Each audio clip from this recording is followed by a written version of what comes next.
Budget announce हुआ है। हर कोई इंटरनेट पे यही बात कर रहा है कि क्रिप्टो इंडिया में लीगल हो चुका है।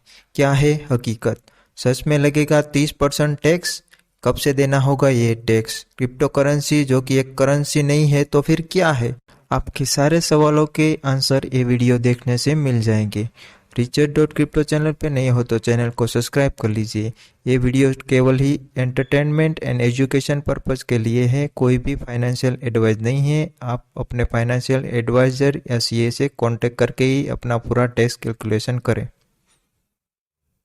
गवर्नमेंट ने अभी ऐसा कोई वर्ड यूज नहीं किया है कि क्रिप्टो इंडिया में लीगल है, पर इलीगल भी नहीं है। आप चाहो तो पैसा लगा सकते हो, एज एन एसेट इन्वेस्टमेंट कर सकते हो, पर आपको सिर्फ प्रॉफिट पे 30% टैक्स देना पड़ेगा। अगर आप स्टॉक पे ट्रेडिंग करते हो तो वहाँ पे सिक्योरिटी ट्रांजैक्शन टैक्स होता है, जिसमें long term and short term tax होता है। लॉन्ग टर्म पे आपको 10% देना पड़ता है, शॉर्ट टर्म पे आपको 15% देना पड़ता है। लॉन्ग टर्म यानी कि 1 साल से ज़्यादा आप होल्डिंग करते हो, एंड शॉर्ट टर्म यानी कि 1 साल के अंदर आप सेल कर देते हो। क्रिप्टो पे अभी लॉन्ग टर्म के लिए 20% टैक्स है एंड शॉर्ट टर्म के लिए 30% टैक्स है, जिसमें लॉन्ग टर्म में 2 ईयर से ज़्यादा होल्ड करते हो, अगर शॉर्ट टर्म यानी कि 2 साल से कम पे होल्ड करते हो। ये दोनों अभी तक एज ए बिजनेस इनकम पे कंसिडर किया जा रहा था, तो आप उसमें से अपने सारे एक्सपेंसेस बात कर सकते हो। मान लीजिए आपने क्रिप्टो में इन्वेस्ट किए थे 100 रुपीज़, अभी ये आपके 100 रुपीज़ के 200 हो गए हैं। मैं आपको ये बोल रहा हूँ कि आप ये 200 रुपीज़ को 1 अप्रैल 2022 से पहले निकालो, इसे आप बेच के पैसा अपनी बैंक में ले लो। आप फिर से अपने पास जो कॉइन था वो दोबारा से खरीद सकते हैं। आपको सिर्फ एक्सचेंज के थोड़े चार्जेस लगेंगे। आपको 100 रुपीज़ का 200 रुपीज़ हुआ, यानी कि आपको 100 रुपीज़ का प्रॉफिट हुआ है। 1 अप्रैल 2022 के बाद आपको ये 100 रुपीज़ प्रॉफिट पे 30% tax plus charges and cess भी लगेगा।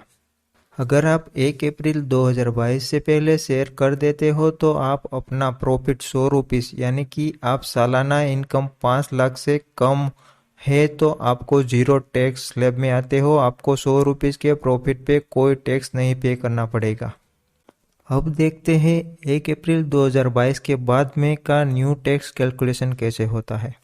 सपोज आपके पास कोई एक्सचेंज पे 12 लाख का क्रिप्टो सेल किया है, आपको वो अपने बैंक अकाउंट में पैसे लेना है, तो जब आप विड्रॉ करेंगे तो उसमें से 1% TDS यानी कि tax deducted at source minus हो जाएगा, यानी कि अब आपके अकाउंट में 11,88,000 रुपया जमा होगा। अब देखते हैं पूरा डिटेल कैसे फाइलिंग होगा हमारा टैक्स। आपने सेल किया है 12 लाख का क्रिप्टो, आपकी परचेज कॉस्ट थी मान लीजिए 10 लाख थी, यानी कि आपका नेट प्रॉफिट हुआ है 2 लाख का हुआ है। उसमें से आपको 30% टैक्स पे करना है, यानी कि 16,000 आपको पे करने हैं। उसमें से 1% TDS ऑलरेडी एक्सचेंज ने ले लिया है जब हमने विड्रॉ किया था बैंक में लेने के लिए, तो 12,000 वहाँ पे विड्रॉ हुआ था। ये 12,000 आपको माइनस कर देने हैं, तो आपको नेट टैक्स कितना पे करना पड़ेगा? 16,000, उसमें से हमको 12,000 माइनस करना है, यानी कि 48,000 आपको टैक्स पे करना है। अल्टीमेट सरकार के पास 30% टैक्स जमा होता है, जिसमें से 1% जब हम विड्रॉ करते हैं तब एक्सचेंज के रूप में जाता है, और दूसरा जब हम टैक्स फाइल करते हैं तब उसके पास जाता है। आपका प्रॉफिट देखें तो आपके पास बैंक में 11,88,000 आया था, जिसमें से आपने 48 टैक्स पे कर दिए, यानी कि अब आपके पास 11,40,000 बचा है। आपको हमारी ये टैक्स कैलकुलेशन वाली वीडियो कैसी लगी कमेंट में ज़रूर लिखिएगा। वीडियो को लाइक कर दीजिए एंड रिचर्ड.क्रिप्टो चैनल पे नए हो तो चैनल को सब्सक्राइब कर लीजिए। हम आपके लिए ऐसे ही हेल्पफुल नॉलेजेबल वीडियो बनाते रहेंगे। क्रिप्टो के बारे में आपको एजुकेट करना ही हमारा गोल है। मिलते हैं दूसरी ऐसी ही मज़ेदार वीडियो में।